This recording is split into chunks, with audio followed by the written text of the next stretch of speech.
CIA staff Faridkot ने बड़ी कामयाबी हासिल करते हुए नाकेबंदी के दौरान एक शख्स को गिरफ्तार किया है, जिसके कब्जे से एक अवैध पिस्तौल, 4 जिंदा कारतूस और 3 लाख रुपए की नकली करेंसी बरामद की है। स्पेशल नाकाबंदी के दौरान बलजिंदर सिंह नामक शक्की व्यक्ति, जो कस्बा जैतो का रहने वाला है, को पूछताछ के लिए रोका और उसकी तलाशी के दौरान उससे ये बरामदगी हुई। वहीं उसके खिलाफ मामला दर्ज करके जांच शुरू कर दी गई है।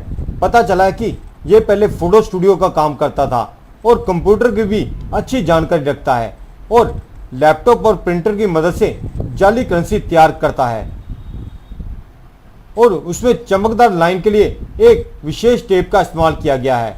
जांच के दौरान इसके और साथियों के बारे में भी पता चला है, जिसके द्वारा पुलिस द्वारा रेड कर 3 अन्य व्यक्तियों को हिरासत में लिए जाने उनके कब्जे से प्रिंटर, स्कैनर, कटर और एक बाइक बरामद हुआ है। इसके अलावा 500 के कुछ जाली नोट भी बरामद किए गए हैं।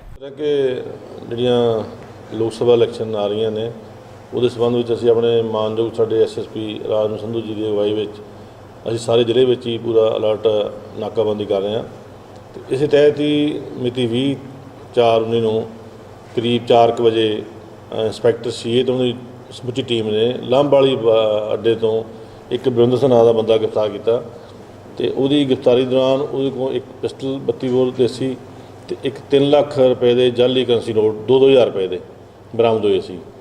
जिस संबंधी असी दर्ज मुकदमा करके तफ्तीश की तो वो पुछगिछ के 2 बंदे असी अगले दिन नैक्सट 21 तरीक को बलजीत सिंह तो जगसीर सिंह ये लौंगोवाल तो जोड़े ये नाल रल के काम करते नोट बनाने का वो गिरफ्तार किए। उन्होंने दोनों को 1000 रुपए सानू जो 500 नोट बरामद हुए। एक चौथा बंदा ये पुछगिछ तो होर सामने आया जोड़ा सीगा बंता सिंह, ये रहने वाला शेरपुर का। जो असी इन्हों की पुछगिछ की तो वो गिरफ्तारी तो वो स्कैनर तो प्रिंटर जिहदे नाल ये नोट तैयार करते बरामद किया गया। तो हुण तक सारी असी इन्हों को स्कैनर 3 लाख की करेंसी तो एक जोड़ा पिस्टल है बरामद कर चुके हैं। जागृति लहर के लिए फरीदकोट से गुरजीत रोमाणा की रिपोर्ट।